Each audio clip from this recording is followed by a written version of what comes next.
you both will be willing to reject each other if you sense God is telling you no about this relationship. One of the best ways to truly hear God say yes and to trust it is to first get to that place in your heart where you know you're actually willing to accept a no if that is what God would say to you.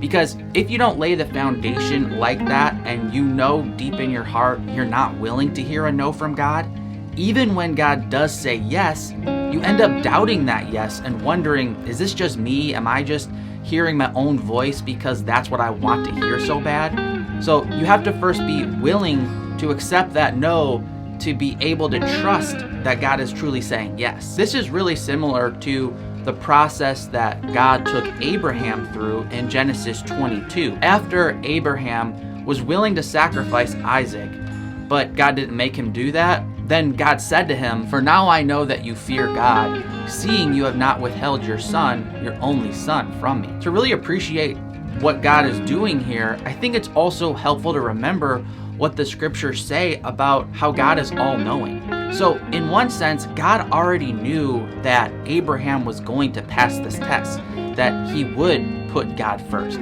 So, it kind of begs the question, why would God make Abraham go through this test? And one possible explanation for that is that God didn't just want to know that for himself, he also wanted Abraham to know that Abraham was going to pass that test, because not only did this allow Abraham to enjoy and serve God more freely, it also allowed him to enjoy the blessing of his son Isaac, because now he knew in his own heart, I do love God more than my son, and this frees me to enjoy my son to the maximum. And this same principle applies in relationships. When God puts you with the right person in a glorifying relationship, your main joy is not going to be found just being together and in each other. Rather, the main joy is going to be found because you two are loving God together.